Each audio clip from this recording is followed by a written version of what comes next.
डोडो TV.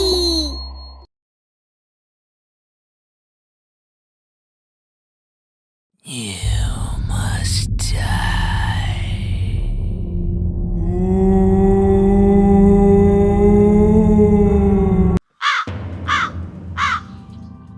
Manpur के लोगों में खौफ का माहौल था। मुखिया जी पंचायत में मुंह लटकाए खड़े थे कि अचानक मोहन बोल उठा। ऐसे डर डर के नहीं जी सकते मुखिया जी, हमें कुछ करना होगा।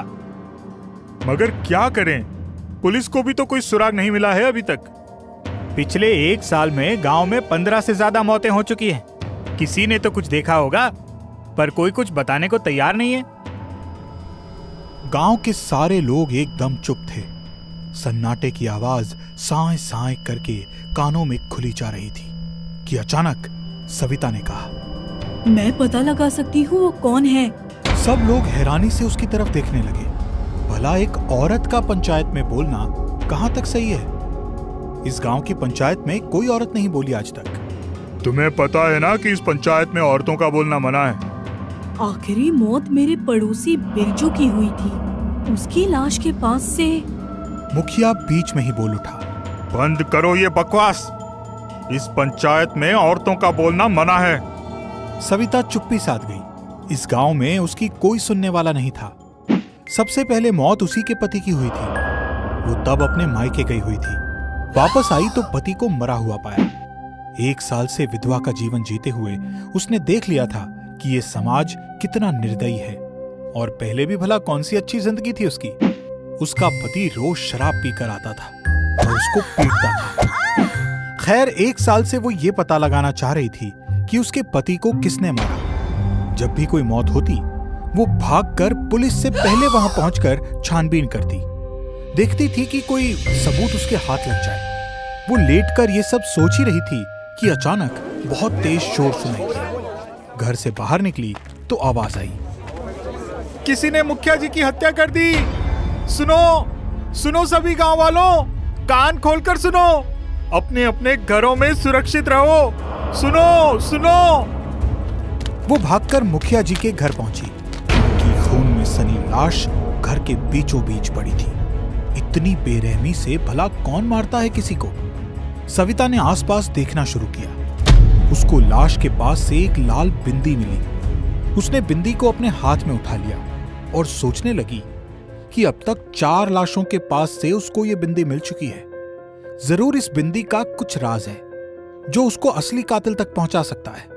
उस बिंदी को लेकर वो गांव की सबसे बुजुर्ग महिला शांति दादी के पास पहुंच गई। गांव के लोगों का मानना था कि शांति दादी को कुछ अद्भुत शक्तियां प्राप्त हैं जो उन्होंने साधना से पाई हैं। शांति दादी, आपसे मुझे एक मदद चाहिए। मदद? एक बुढ़िया से? भला इस गांव के लोग कब से एक बूढ़ी औरत से मदद मांगने लगे? मुझे पता है दादी कि इस गांव में औरतों की क्या हालत है, मगर मुझे पता लगाना है कि आखिर इतनी हत्याओं के पीछे किसका हाथ है। ये काम तो पुलिस का है बेटा। तुम क्यों अपनी जान जोखिम में डाल रही हो? वो जो भी है उसने मेरे पति को भी मारा है दादी। मैं उसको ऐसे नहीं छोड़ने वाली। कुछ सुराग मिला तुम्हें? हाँ दादी, ये देखो। सविता शांति दादी को वो बिंदी दिखाती है। ये बिंदी, ये मुझे लाश के पास से मिली है। पुलिस के आने से पहले पिछली 4 लाशें ही देख पाई मैं, और मुझे हर लाश के पास ये बिंदी मिली। लाओ जरा बिंदी मेरे हाथ में दो। शांति दादी बिंदी अपने हाथ में लेकर अपनी आंखें बंद करती है। अचानक उनके चेहरे पे चिंता की लकीरें उभर आती हैं। पसीने आने लगते हैं। क्या हुआ दादी? ये सब कत्ल किसी इंसान ने नहीं किया है। तो किसने किया है? एक चुड़ैल ने। सविता के चेहरे से हवाइयां उड़ने लगी। ऐसा लगा मानो वो बेहोश होकर वहीं गिर पड़ेगी। उसने होश संभाल कर कहा, मगर दादी, कोई चुड़ैल ऐसा क्यों करेगी? ये तुम उससे ही पूछना। अगला कत्ल कल रात होगा शगुन के पति का। मगर शगुन का पति तो नेक आदमी है और शगुन भी कितनी मदद करती है गांव वालों की। कल रात ठीक 12 बजे पहुंच जाना शगुन के घर। तुम्हारे सारे सवालों के जवाब मिल जाएंगे। सविता के लिए ये सब बहुत डरावना था। अभी तक उसको लग रहा था ये किसी इंसान का काम था जिसको पकड़कर वो पुलिस को दे सकती है, मगर एक चुड़ैल से भला वो कैसे लड़ेगी। अगले दिन रात के अंधेरे में ठीक 12 बजे वो शगुन के घर के बाहर खड़ी थी। उसने एक काली परछाई को घर के अंदर जाते देखा। सविता भी अंदर चली गई। उसने देखा कि काली परछाई ने अचानक एक खतरनाक चुड़ैल का रूप ले लिया। उसके माथे पे एक बड़ी सी लाल बिंदी थी। शगुन अपने पति धीरज के पास वहीं कमरे में सो रही थी। चुड़ैल ने अपनी बिंदी निकाली और शगुन के पति के माथे पे लगा दी। बिंदी लगते ही उसका शरीर काला पड़ने लगा। वो चीखने लगा। चुड़ैल को सामने देखकर वो डर के मारे चिल्लाने लगा। तुम कौन हो? ये मुझे क्या हो रहा है? उसकी आवाज सुनकर शगुन भी उठ गई। चुड़ैल। सविता कमरे के कोने से ये सब देख रही थी। बिंदी की वजह से धीरज का शरीर अंदर ही अंदर जलने लगा। वो रोने लगा, चिल्लाने लगा। ये मुझे क्या हो रहा है? मुझे बहुत जलन हो रही है। अचानक सविता बीच में बोल पड़ी। कौन हो तुम और ये सब क्यों कर रही हो? छोड़ दो उसको। उसने भला तुम्हारा क्या बिगाड़ा है?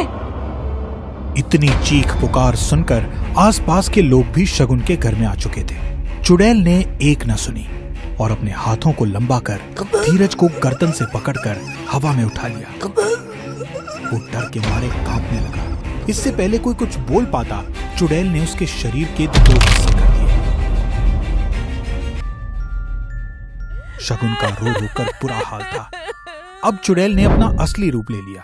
सब उसको देखकर चौंक गए।